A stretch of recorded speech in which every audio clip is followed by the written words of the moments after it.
I cannot, but thank you, Sai. Why are you messing up? That's not a mess up. That is just pure transparency.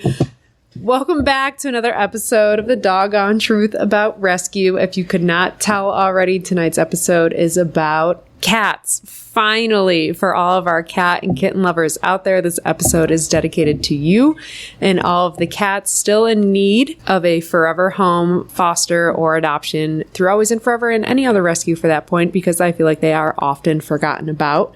So let's kick it off. We have two special guests with us tonight. Sai, would you like to introduce them? Sure. We have Beth Woodred, close, and we have again Shelby Coxon. Beth is, we call her the cat lady. Beth, if you can introduce yourself, and well, I did introduce you. I'll help out here. How did you get involved with Always and Forever, and what is your current title? So my current title is cat coordinator, aka crazy cat lady, but I did not start at Always and Forever with cats. My son, who just graduated from high school, started in the animal health program at Olathe North, and they had to have EO hours, and we found Always and Forever. Quickly got roped in to the barn and tagged into fostering, and we have fostered over 9 dogs, but found that one of our dogs didn't like other dogs. So the opportunity to foster a cat happened. We thought it would be super fun and cute and cuddly and all that, and that's what we were told. Cat that we got was super feral and cute, and eventually was amazing. But it took 6 months for us to get Mr. Wally ready for adoption, and then I cried when we found his adopter. Shelby? My turn. I loved Wally, by the way. So, hello, everybody. This is Shelby, and I am the fundraising coordinator, but I also seem to foster fail a lot of cats, especially our special needs cats. So, kind of like Beth, I've always been a dog person, and some people, my work schedule's just kind of nuts. So, I had some people years ago that said, well, why don't you foster cats? They said they're so independent. You'll never know they're there. Somehow every cat I fostered, except for like 2, have been clingy and lovey and cry when I come home. So that was a lie about the cats being independent, but I have now foster failed twice with Chunk and Pam. They both have FIV, so I can only take certain cats, but with the fundraising, and then we tried to do some special events specifically for the cats. So perfect. Anyways, this is... That's a good one. Side note, I have a tab pulled up on my computer of cat puns to use without the episode, so just be on the lookout for those. Or if you want to dip it in at some point. Oh, well, you just keep that in your pocket for now. But I think we should start out the episode going around. I know you guys just touched on it, but really before the positions you got into, what is your background experience with cats? Because I think something, maybe why it hasn't come up on an episode is, I know Sai and I aren't really cat people, and I'll go into that after everybody else shares of my background with cats. So yeah, let's dive in. Okay. Well, I grew up with cats. We always had a cat. Cats and dogs. We had puppies. We had everything. So, and then once I grew up and was out on my own, I always had a cat. So those have kind of always been part of my life, and in addition to dogs. Because I currently have my own 2 cats plus 2 dogs. Alrighty, so it's not that I ever didn't like cats, but growing up, my mom was horribly allergic to cats, so we just couldn't have them in the house. We had dogs quite a bit. And then in my adult life, had a few dogs. Beth, is Always and Forever your full-time? No, not yet. You have to tell your background on cats. What about cats? Write me out. Why aren't you a cat person? Because I'm allergic to them. And then if I was to have a cat, you can't have 2 cats in one house. False. What? That's the stereotype of cat ladies. They have multiple. Look at Beth looking at me. Look how Beth is looking at me. I want to remind you I have 2 cats. No. I may be middle-aged, but I have 2 cats. I just never go. I don't know. I've never been around cats that much. Now, Are you actually allergic? I am. I tested and improved. I promise you. I promise you I am. Are you trying to question my Allergicnism. That's not even a word. Look at Shelby. Shelby, go ahead since you have your hand raised. So, fun fact, I'm also allergic to cats. Do you have to take like Zyrtec or something? That's true love. So before, when I would be at the shelter and stuff, like I was involved with some other shelters before Always and Furever. And when I would first go there, I would just break out and tear up and sneeze and stuff. But the more I was around them, the more I slept. So as long as I keep my house picked up and I brush them a lot, and because I can tell I start sneezing and sniffling real bad when like I've been busy and my house isn't as it should be. So Shelby, like I literally start like I need my inhaler. That's how I am with cats. Yes. Oh, okay. So maybe you're a little farther along than me. Like Yes, they I do get can- me, but the more I've been You around don't them, believe me, huh? it kind of builds up an immunity almost a little bit. It's kind of, It does, yeah. The more you're around it, but you it build sounds that like up. your baseline's a little I higher. am, and I'm not lying, Sheila. Beth, you have your hand raised up. I did. I would like to say that one of my fosters has to have shots. She's so allergic to cats. But she still fosters or adopts. She's done both. She loves them so much that she doesn't care. And on top of that, I have a dear friend of mine who is a huge cat person. And when she met her now husband, she told him, she said, I'm never getting rid of my cats. So you need to figure it out. So he's been on allergy shots ever since.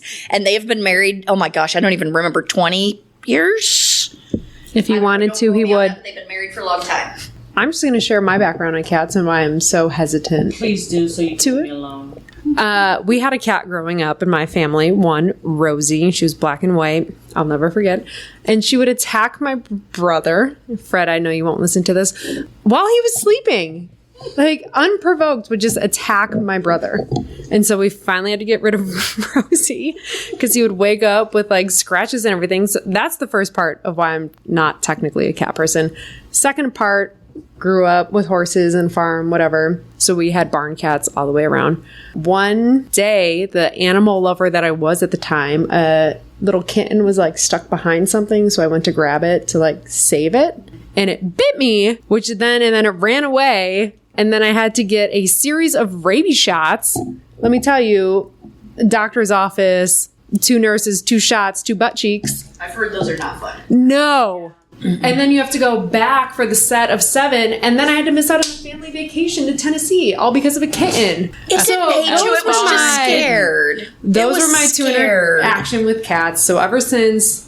That's why you should spay and neuter and vaccinate your pet. Yes. Agree. Yes. Thank you, Bob Barker. Let me tell you, the first 2 cats they gave me were specifically because I had no other animals in the house that I fostered. They literally said these things are crazy. No one can touch it in the kennel. We just stick the food in there like it tries to attack us when we open its kennel. And I had this one. It was the second cat I ever fostered. And as soon as I brought him home, it was a her, put her in my spare bathroom that I didn't really use very much. And as soon as I put her in there, she went over and ate and rolled over and let me pet her belly. So sometimes they're just in the shelter. That's why it's so much better. And I'll let Beth talk about this more, but to get them out of a shelter and be in foster, I think is even more important for cats versus dogs. I mean, dogs need out too, don't get me wrong. But I think especially for cats, because they can be such a different animal in that crazy town of a shelter. You know, and then I ended up with Pam, who's still crazy. So it doesn't really matter, but... You can go back to your question that I cut you off of asking Beth I forgot what I was going to ask. what she does during the day. Beth, is Always and Forever your part-time or full-time job? Always and Forever is my sort of part-time job because technically I am a human resources manager for a call center. And that's what I do during the day. But I work Always and Forever pretty close to full-time.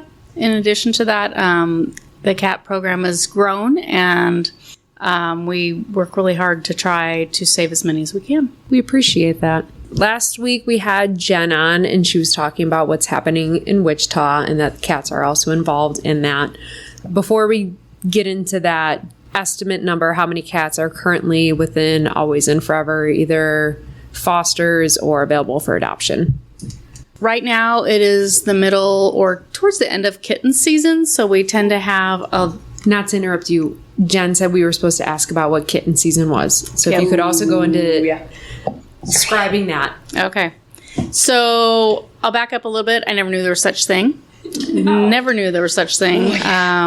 I'm not a professional cat person, so everything I've learned has been learned as I go, and from learning from other rescues and other friends that I've made through the cat world. And so kitten season is about February, March till September, almost all year. But, so we get a little bit of a break. It's already starting to a little bit kind of slow down, but which is even more important to get the spaying and neutering of those pets, because it's the cats can get pregnant very, very young. Sometimes the mamas look just as young as the kittens when they're adopted. It's really sad. But probably to go back to your question about numbers, I should have looked at that before I came. But I've just recently 5 more fosters in the past week. So we've been able to, when the more fosters we have, the more kittens we can save. And the kind of cool thing about kittens is generally it's kind of like puppies. When they come in a litter, they're going to go to one home. And so we don't split them up. If they come with their mama, we always keep them with their mom, because quite honestly, that's easier, because then you only have to take care of mama. But I probably have close to 70 kittens and cats at this time. When you say at your house? No, not at my house. Certified cat lady Beth. Yeah. She does have a lot. So I have just recently become state certified as part of our rescue. And so we do have, with the city and the state, we have certain numbers that I personally have to stay under, and at my house in the cat lounge, but throughout Foster's and PetSmart in Olathe, because we have all the kennels at PetSmart in Olathe. Okay, so last week I seen a video that you post. I think there's cats in your basement. There's even kittens. How many kittens are there in your basement, girl? Depends on which video you were watching, because that can change from day to day, whether that means that they've moved on to another foster or maybe they've been adopted. We do, just like the dog side, we do foster to adopt once they hit a certain age, because kittens are very, very fragile. And then once they're over 8 weeks, they can go to PetSmart in Olathe. They have to be fully vetted. That means they have to be spayed and neutered, vaccinated, combo tested, and then we chip all of our animals. How long do cats typically stay once they get into PetSmart? Because I feel like that's a lot more in and out, people seeing them. PetSmart in Olathe has been a godsend. I mean, it is absolutely makes the biggest difference, because just like you said, people are in and out. They have much more exposure. A lot of the kittens do get adopted before they even go to PetSmart, because they get adopted straight from our Facebook pages. Typically, right now, the summer is always slower for adoptions, so I anticipate them to pick up really quickly. But kittens, sometimes they don't even stay overnight. That is so good. And one thing I will say, and I know this, we've talked about it before with puppies too, but also with kittens, is don't forget about the older ones. They have a special place in my heart. I know kittens are cute, like puppies are cute, but they grow up. Also, like with the FIV cats, like I said, I advocate hard for my 2 FIV babies. So FIV cats can live a good long life, just like any other cat. They have to stay indoor cats. You need to take them every year to get their vaccinations and all that stuff. It depends on who you ask, but for the most part, they say to have them just live with other FIV cats. So with mine, I'm a huge mama bear. If somebody gets the sniffles, they go straight to the vet, just in case, because they've made me a pact that they're going to live forever. So, but truly, I joke, but truly, FIV cats can live very long lives. People tend to kind of get antsy about that. And I advocate. So if it's ever a, FIV 3-legged one-eyed cat, they're mine. But please consider the adult cats, because they're wonderful. We're going to get back to, what were the acronyms you were just using? FIV. Cat ladies. FIV. We're going to get back to that. Okay. Because that is a very big topic that we're going to talk about. The comparison between kennel cough, parvo. Everyone is so known in the dog world. Perfect. But we'll get back to the cats. I have a question, though, about outside of your basement, the cat lounge, and PetSmart. Where do the other cats live that are under Always and Furever that are not in foster? The only other place would be at the Osawatomie Pound. Kind of a good thing to learn about Osawatomie Pound is, until we have our new building, any kittens that come there have to come to me immediately, because there's not 24-hour care.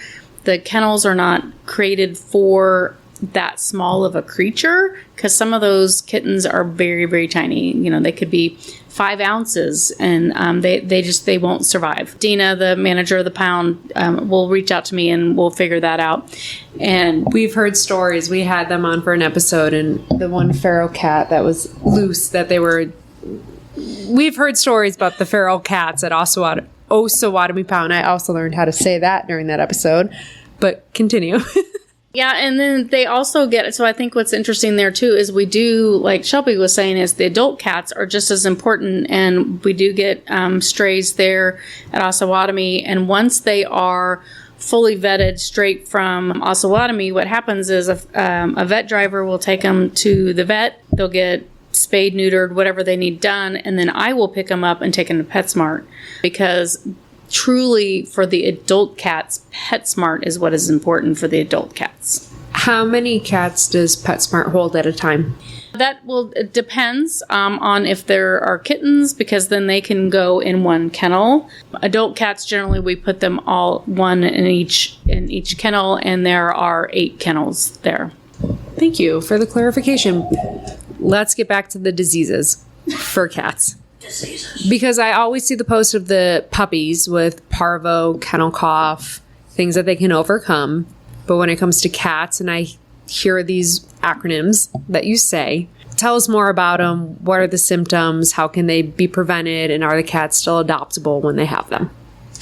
So there's a couple of different, and I will fully admit, kind of like Beth said when she was talking, I'm not a cat expert, but like I said, my 2 have FIV, which is pretty common for outdoor cats. So it's, I forget what FIV specifically stands for, but it's literally the cat version of HIV is what it is. It's an immune disease. So my cats basically have pretty much little to no immune system is what it is. So that's why they have to stay indoor cats, make sure you stay up on their vaccinations. But one thing that's important to note is for cats to contract FIV, they have to fight each other hard enough where they both share blood. So it's a lot like HIV, where it's contracted through blood or other things like that. So it's not easy to get. Yeah, it's not easy to get. So both of mine came from a hoarding situation, and they were indoor-outdoor cats. Actually, they came from the same place. I got them at different times. Long story. They came from basically the same place, and both contracted FIV. There's also, it's called, I don't know exactly how you say it, but FeLive is another one I hear about, which is a feline leukemia. I don't have any experience with that, but FIV and FeLive cats are very, very hard to get placed just because of that stigma again. But I mean, they can live good long lives. I mean, I make sure and give mine toys and other things to keep them active, also to keep their brain active too, to keep them up and moving so they don't sleep all day. So little stuff like I have a bird feeder out back outside of my office because I work remote. They'll sit there all day, and instead of sleeping, they're at least up and they're watching the birds and the squirrels and everything else. I got them this huge tube that they run through in my house. Again, just to keep their weight down. That's another thing, is you want to keep their weight good. One of my cats' names is Chunk, so you can imagine how difficult that is. He fits his name. I do try to find any ways to stimulate their mind and their body just to keep them going, because that just keeps them healthy. They do have to be on, I give them the good food. You know, I keep them on, good indoor cat food for weight control and things like that. Is that science diet science? It is. It actually is science. So they have that for cats too? They do. Oh, they good to do. know. So we get that good old package comes every few weeks. And so again, I know I'm rambling, but again, they get a stigma, but they could live long lives. I mean, there's a few accommodations you have to make, but they're literally perfect. I joke, I call them perfect. Yeah. I joke, I call them my perfectly imperfect family. That's what we are. So to add on to that with Shelby's FIV cats, is we have had a few cats that have come back as FIV once they go to the vet and get tested. And when they go to PetSmart, it does take them longer, like she said, to get adopted. But I have a team of volunteers that help me at PetSmart. In fact, I say help me. They do all of it, pretty much. And they cry when the FIV cats get adopted because they get so attached and they know how hard it is. And the person that usually, that adopts them is very emotional about it too, because they understand. So we've had, I don't know, probably 5 or 6 that we've had through the years. We've been doing cats for about a little over 3 years, probably. I was going to say, speaking on that note, when I foster FIV cats, like my last foster just got adopted a couple of months ago. His name was Trago. And I joked, but it's true. I told Beth I was going to return my 2 and keep Trago. But thankfully, very quickly, a friend of mine was interested in him and he spoiled rotten. I get texts all the time with photos and stuff. He's literally... Like on the 4th of July, I was talking about, like, my little girl cat Pam has to take Traz now sometimes because she's interesting. But we were talking on the 4th of July, and she had messaged me about, cat stuff. And I said, oh, mine are kind of freaking out of the fireworks. And she goes, oh, really? Trago's perfect. And I go, I know he is. That's why I was so sad. But luckily, he got adopted pretty quick. So the networking piece, and I think that's the most important part, is the more we can network them. I know Beth talked about that before, them being at PetSmart. Is amazing. But if they're in foster, if that foster's doing a real good job of putting them on the adoptables page and really promoting them, that helps a ton too, because it is harder to get the FIV cats adopted. So FIV cats can't go outside. Correct. Which makes me have to ask, what are the views? I don't know if this is a touchy subject for cat owners of inside and outside cats. So if you adopt a cat through Always and Furever, because I adopted Kingston through and kind of went through the application and everything else of like, We have rules. can you, tell me the rules of adopting a cat through Always and Furever and the conversation between having an indoor and outdoor cat. So we ask that all cats stay indoor. Unless you are at a farm and you are adopting one of our feral cats that doesn't want to live in somebody's home, doesn't want to live in an apartment, doesn't want to live in a town. He or she wants to be outside, wants to be mousing, wants to, do what the outdoor cats do. And so there are people that want barn cats, and it's really just as exciting to get them adopted. I just had one adopted this weekend, Doodle Bear, out of my basement. And let me tell you, having a feral cat in your house is super easy. They don't want anything to do with you, so they just want to be fed and have fresh water and sit in a window or whatever. But Doodle Bear went to a friend of mine's that has a barn, and so he's there. But we've had Osawatomie gets a lot of barn cats, so those are different. They obviously are going to be outside because they are meant to be outside cats. But for the most part, the contract actually says in the adoption contract that you will keep them inside. I know another touchy subject with cat owners is declawing. Oh, yeah, I saw Shelby's reaction. She cringed. Another rule. So can we go into detail about that with Always and Furever if I wanted to adopt a cat that was not declawed but wanted my cat declawed? What are the rules there? So we ask that in the contract it says you will not do that. We try to give different options of things that people can do to have them, because the biggest thing is that they don't want them to scratch the furniture, and they make these hilarious little nails that you can put on your cats now. They also make things that you can put around your furniture, things you can spray. So there are options. Also, it is a behavior, so it's kind of like same with dogs. You have to, you train them, and the cats can be trained too to not do some of those things, but they have to be consistent. And just like with your kids or your dogs, your pet, whatever pet, you have to be consistent, whether that's a spray bottle or whatever, to distract them from, because it is something that they want to do. We have cat trees are a huge help because it gives them the opportunity to scratch like where the rope is, or sometimes there's carpet. If you watch my morning videos, you'll see different cat trees, and I've been blessed with a middle school that built 2 of them for me. Nice. Yes, but we do sometimes get cats, adult cats that have been declawed. And if they've been declawed, they get adopted really fast. And it's very sad and it's very brutal to them. I don't know how much we want to go into this topic. Shelby? Probably not. I won't go into it too much, but I think here's what I'll just say is please Google what goes into it, because it's not like trimming somebody's nails. Like you're literally taking them down to a knuckle. Like you're removing part of what would be our fingers. So I just like Beth said, I have those on the corners of my couch. I have these clear things that like stick to it. And then I have a bunch of like scratchy posts and other things. Mine don't do it too much. Actually, Pam's a jerk. And what she'll do is when she wants attention, she will look directly in my eye. She will look me directly in the eye, look over, and start scratching on something. She never does it when I'm not there. But there are ways, like Beth said, to take care of that. I think this is a good time. Just a reminder, if you're a new listener, we are not professionals. These are all just our opinions, experiences as owners and dealing within a rescue. So do your own research, make your own opinions. We are not the experts. Let me tell you what my experience was.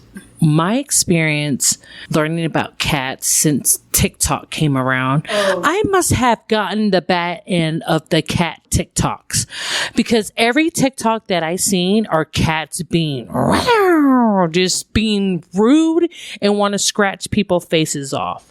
Well, TikTok is an algorithm, so you're watching those videos. But off of TikTok, I want to bring up, what is this thing of like the cat effect, or it has a name where cats just find you?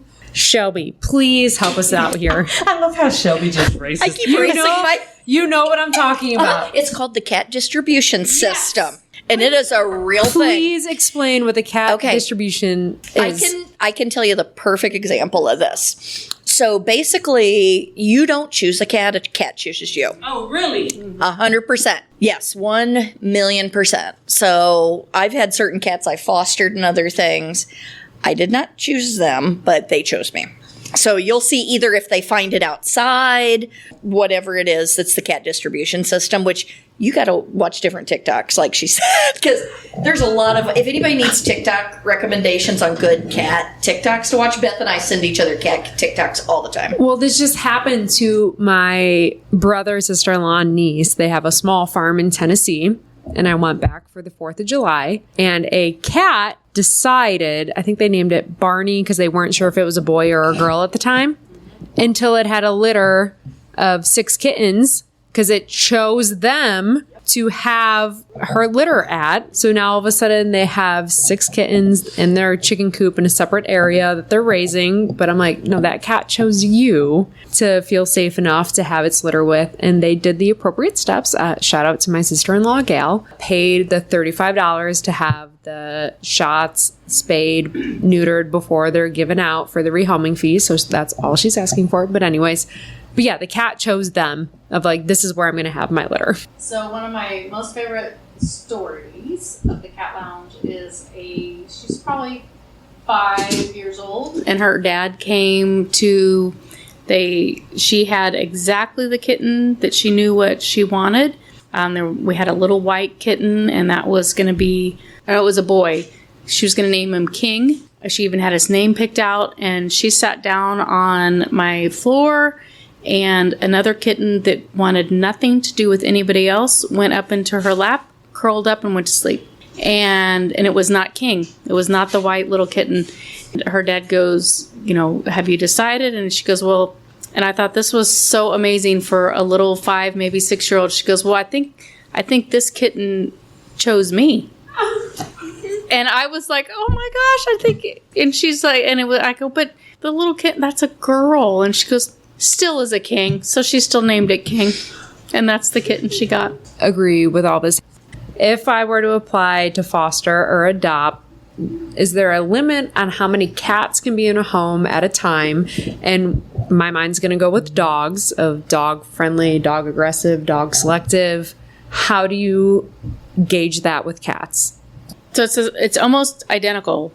Slow introductions. I'll give an example. Right now, I have a a cat we got from Wichita over the weekend. The foster is going out of town, so I have her, and she does not like other cats. I've tested her. I've let them smell. I go through the whole thing of all the kind of the rules of which.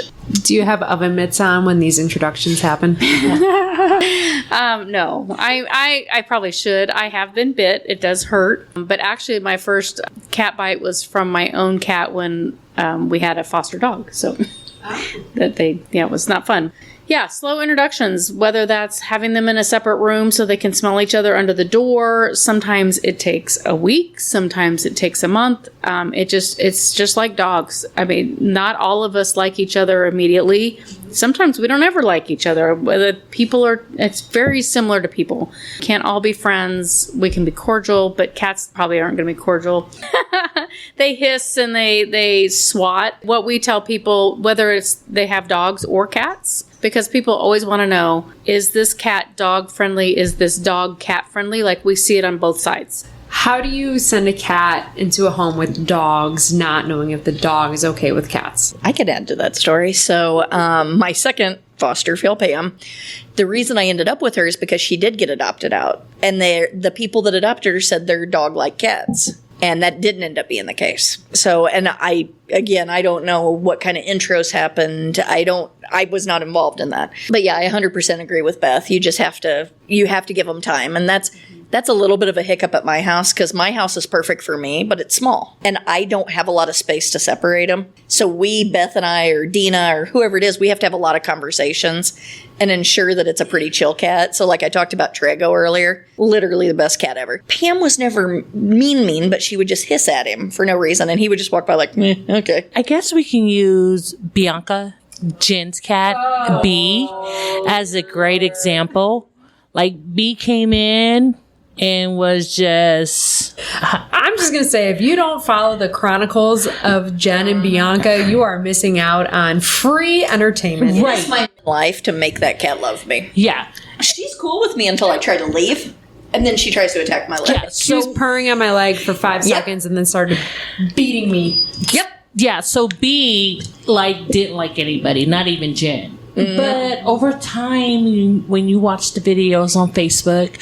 She loves Jen. Yes, and then she ends up being cordial with the dogs, and I love it. I love watching it. The whole thing just makes me laugh because I know Jen's not a cat person, but she is. I hope you're listening to this episode, Jen. She is so invested and cares about Bianca and her well-being and her happiness and documenting it.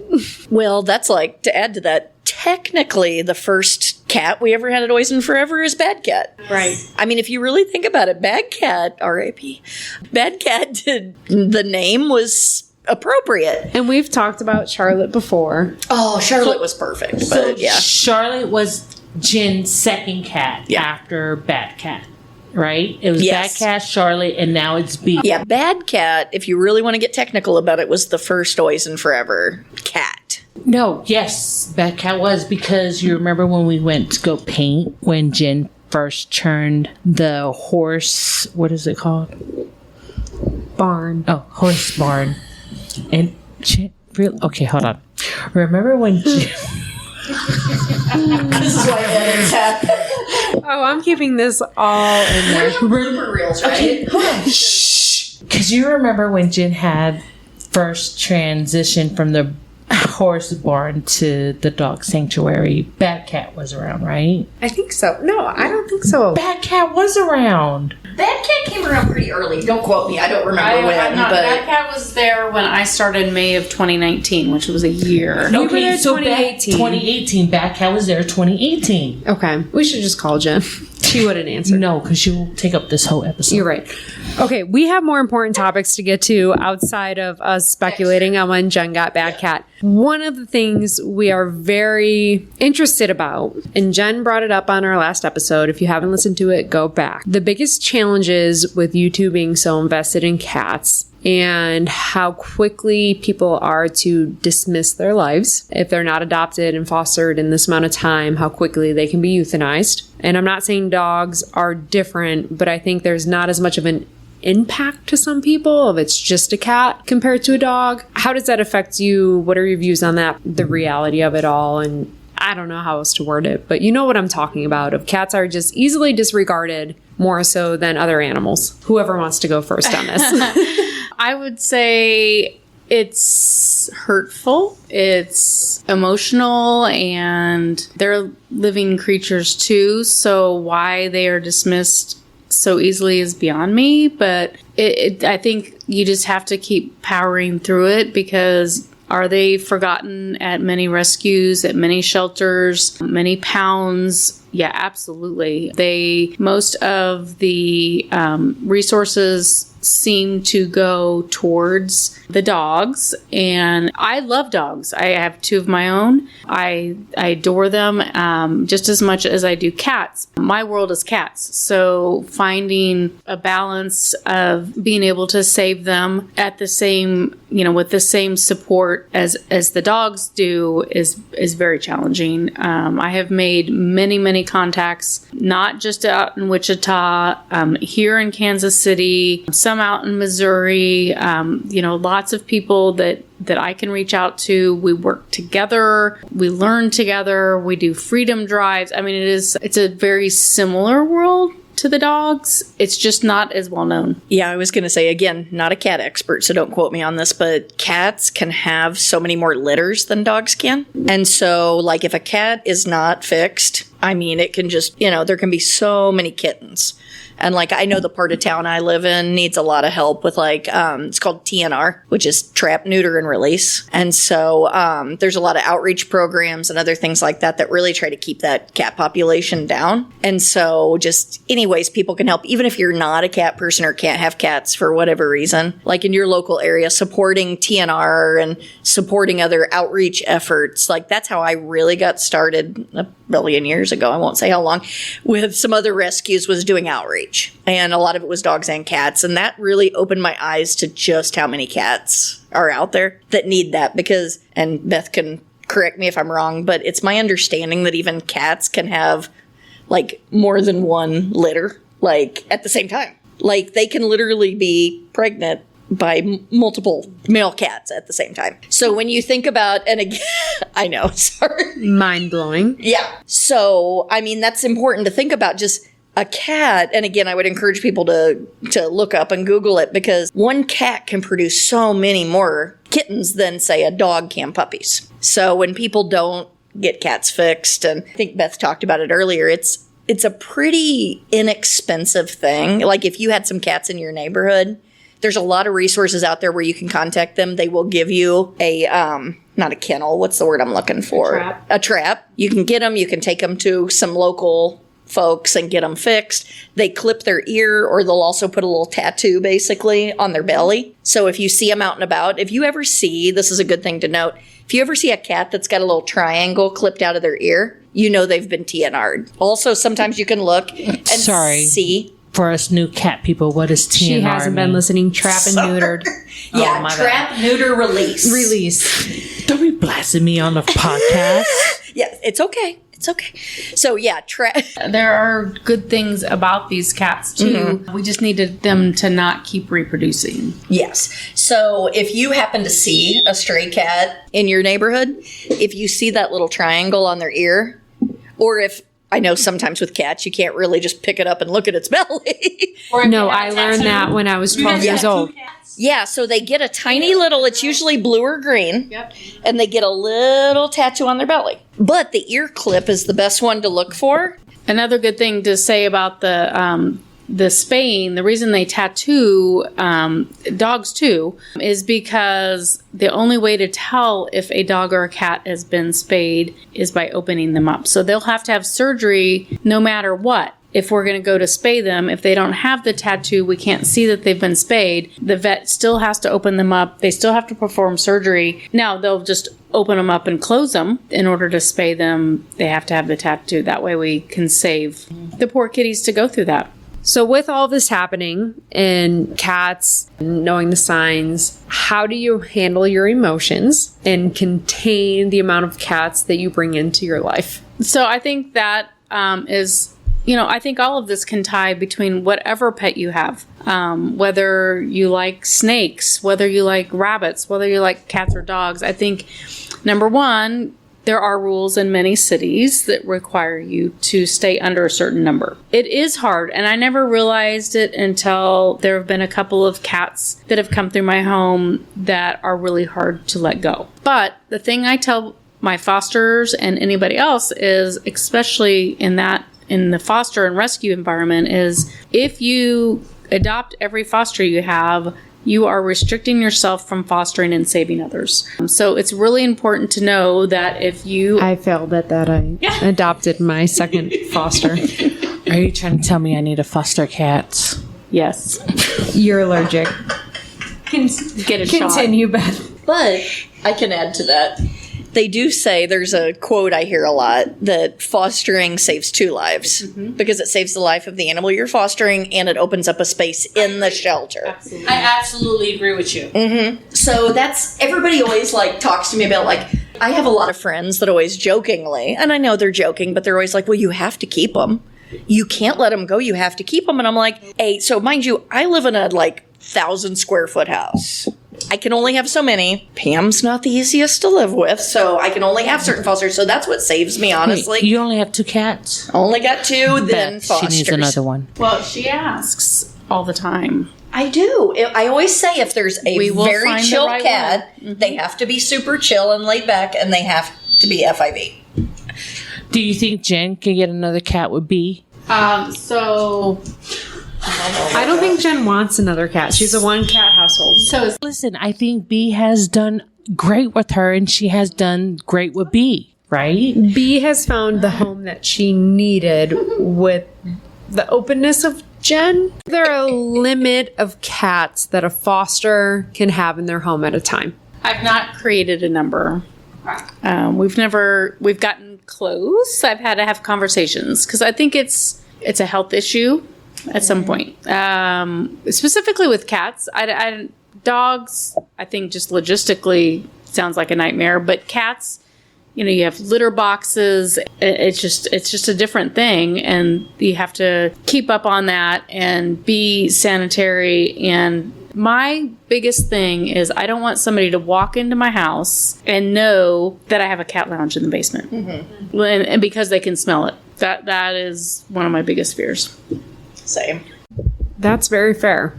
We are getting towards the end of the episode, so I want you to each, because I think we might have a cat episode part 2. I don't know, because there's so much we haven't covered. We will, because I really want to know more. What is that coming from? I really thought Sarita was playing Morbius. I'm like, that is not a pre-recorded sound. No, dead serious. I thought it was on an award show when someone talks too long and you cut them off and you start playing the music. I really thought Sarita was honestly, we forgot to tell our guests to turn off their phones before we started recording. That is our alarm. Probably a cat. We are inviting you both back because this was just we just scratched the surface of what a cat would do on your couch without a plastic cover. And I have so many more questions, and we need to dive into what's happening at Wichita and all these other pounds within the area. That's but no what one I wants to wanna listen to a podcast that's over an hour because unless you're on a road trip, no. Yeah. So we are welcoming you back. Could probably have a sibling of a cat. I'm not getting a cat. But we are going to welcome you back because there are so many other topics. So, Shelby, you have one more thing to say? Just super, super quick. This really is for the dogs and the cats. But I always like to put a shameless plug out for people to follow us on all our social media accounts. So we have a ton of followers on Facebook, but we have Instagram and we have TikTok. Always and Forever KC is our TikTok, which we post. I try to post a lot of the cat good morning videos that Beth puts up and other things. There's a lot of stuff from all the locations. I know Sarita's done, and you too, Sheila, have done a bunch of TikToks for us and stuff. So just a shameless plug. Can I end, or do you want to say something?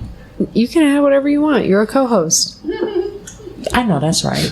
Okay, is there a cat that's been with Always and Forever for a while that needs some attention and that could be the cover girl, boy of our podcast? Absolutely. And actually, he's kind of a cool story. So he was part of a hoarding situation like Chunk and Pam and came to the Osawatomie Pound last summer or this summer. I've had him about 6 or 8 months. Meow. So Glowworm has probably been the longest with us. He was part of a hoarding situation and got him in either December or January of this year, or December of last year, I guess. The Osawatomie Pound, every month they have a theme for naming their dogs and cats. And so that theme was 90s games and toys. And so Glowworm, for those of you that were around then. So he came to me and he had a horrible eye infection. He lost one of his eyes and he was almost feral. So I came really close to thinking he needs to go to a barn. And last week, I am not kidding you, he got on my desk and he crawled up under my arm and tried to get on my chest. And he sits at my feet every day since the past week. He lets my husband and my kids touch him. Just doesn't like to be picked up. But he is a great story and would make an amazing pet for somebody. And he's a great story. Do you have photos you can share with me so I can make him our cover cat? Do you follow my adoptables page? Here, hold on. But look, Beth putting us on blast. Is it different than adoptable pets? Yes, because we all the adoptable pets are only focused on dogs. I don't think we follow the cats one. I don't ever see the cats one. I know that's right. I need to follow that. Yeah, Beth comes. This is why we're gonna have a part 2. I'm going to thank you both for coming out, and it has been so fantastic to follow up with more in-depth questions now that we have just scratched the surface. But I'm going to leave you. I have one joke from my website, and then Sai will end the episode like she always does. But first, I'm going to ask everyone, what is a cat's favorite TV show? Really? Garfield? Tom and Jerry. My cats love to watch bird videos on YouTube. If anybody needs them, there's specific YouTube videos for cats. Then there's like cat TV, basically. My friend just sent a Snapchat of her cat watching birds. But that's not the answer to this joke. According to living.greatpetcare.com, it is claw in order. Dun-dun-dun. I'm dead. I love that. All right, Sai, close us out. Thank you guys again for joining us on the cat episode. As always, it's never too late for a happily ever after.